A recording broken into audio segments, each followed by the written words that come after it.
एक दिन महात्मा बुद्ध प्रवचन सभा में आकर मौन बैठ गए। सारे शिष्य उनके इस मौन के कारण चिंतित हुए कि कहीं महात्मा बुद्ध बीमार तो नहीं हैं। आखिरकार एक शिष्य ने पूछ ही लिया, भंते आज आप इस तरह चुप क्यों हैं? वो नहीं बोले। तो दूसरे शिष्य ने पूछा, गुरुदेव आप ठीक तो हैं? बुद्ध फिर भी मौन ही बैठे रहे।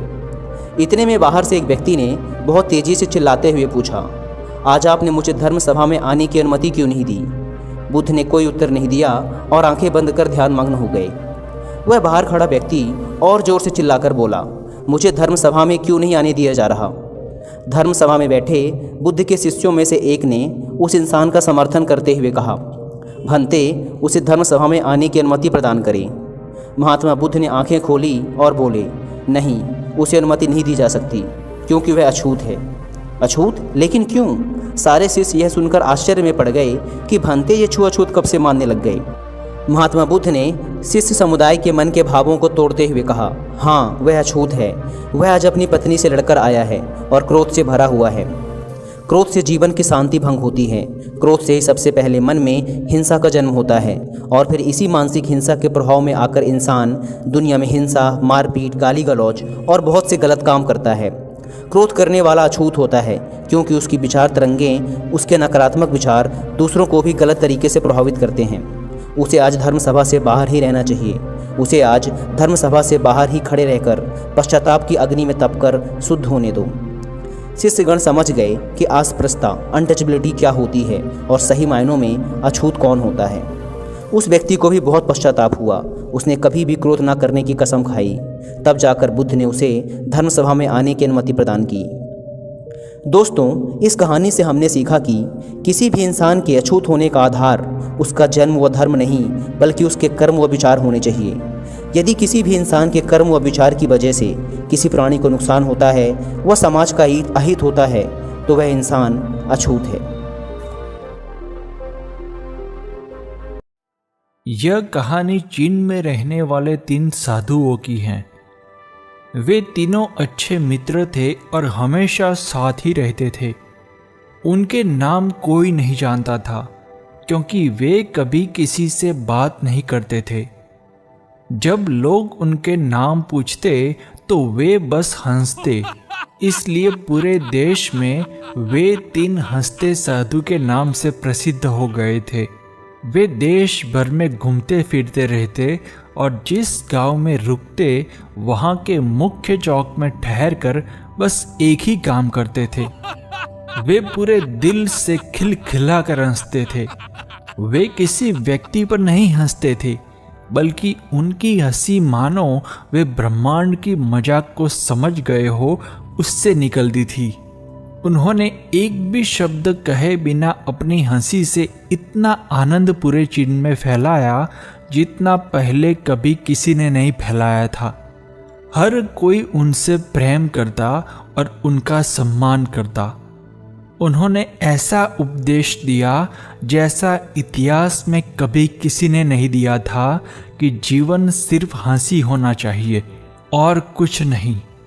वे जहाँ भी जाते वहाँ अपनी हंसी से ऐसा आनंदित माहौल बना देते कि गांव के लोग अपने दुख दर्द भूलकर हंसी के समुद्र में डूब जाते।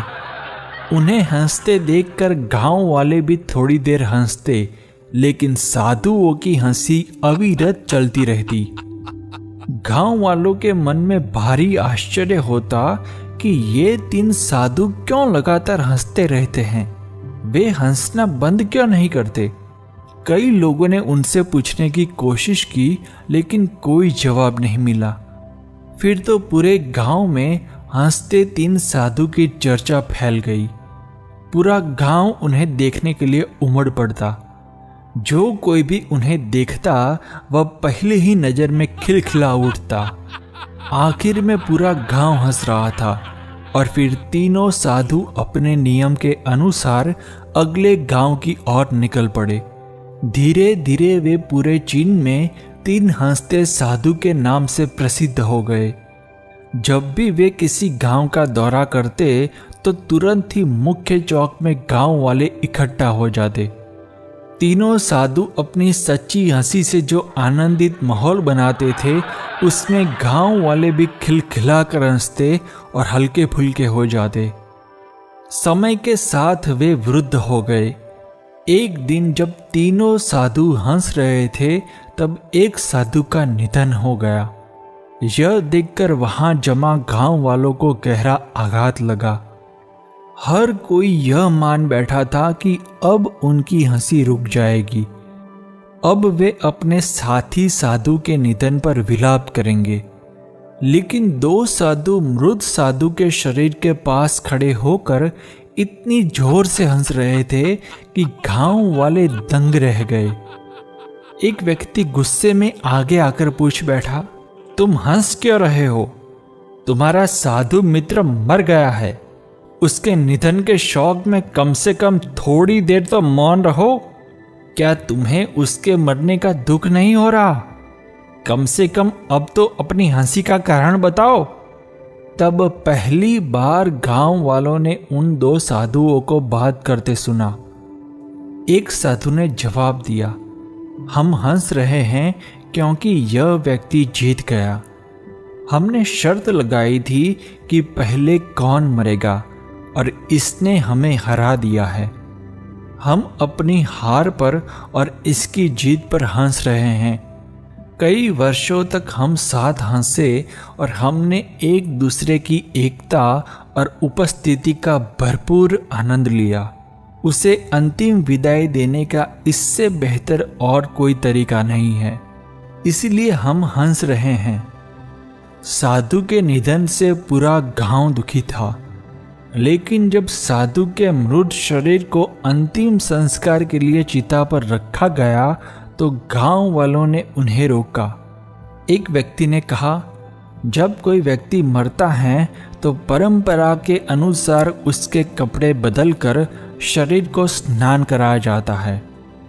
दूसरे साधु ने हंसते हुए कहा, मरने से पहले इसने हमें कहा था, अगर मैं पहले मर जाऊं तो मुझे स्नान मत कराना, क्योंकि मैं कभी अशुद्ध रहा ही नहीं। मेरे जीवन में इतनी हंसी भरी रही है कि कोई भी अशुद्धता मेरे पास भटक ही नहीं पाई। मेरी हंसी हमेशा सच्ची और जीवंत रही है, इसीलिए मुझे स्नान मत कराना और मेरे कपड़े भी मत बदलना। इन्हीं कपड़ों में मुझे चिता पर चढ़ाना। इसलिए मृत साधु की इच्छा का सम्मान करते हुए उन्होंने उसके कपड़े नहीं बदले। जब उसके मृत शरीर को आग लगाई गई तो अचानक उन्हें पता चला कि उसने अपने कपड़ों में कई चीजें छुपा रखी थी, और वे चीजें थी चीनी पटाखे। आग लगते ही पटाखों से ऐसा माहौल बन गया जैसे कोई त्योहार हो। पूरे गांव में रोशनी और चमक फैल गई। यह देखकर सभी गांव वाले तालियां बजाते हुए जोर जोर से हंसने लगे। अरे वाह, ये शरारती मरने के बाद भी हमें फिर से हरा गया। क्या जबरदस्त है तेरी आखिरी हंसी। कहते हुए दोनों साधु पेट पकड़कर और जोर से हंसने लगे। मित्रों, तीन हंसते साधु एक संदेश देने आए थे कि जीवन को पूरी खुशी से जीना चाहिए। जन्म, जीवन और मृत्यु, इन तीन में से जन्म और मृत्यु हमारे हाथ में नहीं है, लेकिन इन दोनों के बीच धड़कता सांस लेता जीवन हमारे हाथ में है। जीवन में आने वाली परिस्थितियों के उतार चढ़ाव पर हमारा कोई नियंत्रण नहीं है, लेकिन इस दौरान हम अपनी मानसिक स्थिति कैसी रखें, इस पर हमारा पूरा नियंत्रण है। अगर जीवन की जीवंतता का भरपूर आनंद उठाना है तो हमें दो सरल फिलॉसफी को आत्मसात कर लेना चाहिए। पहली फिलॉसफी, जितना हो सके खुद को हल्के में लेना, हंसी मजाक में लेना। मैं कुछ खास हूँ, इस भ्रम में गलती से भी मत रहना। दूसरी फिलॉसफी, पूरे ब्रह्मांड में केवल परिवर्तन ही अटल है। Change is the only thing that is constant. इन दो सरल फिलॉसफी को यदि हम जीवन में आत्मसात कर लेंगे तो जीवन की चुनौतियों के बीच भी जीवंतता की लौ अडिग बनी रहेगी।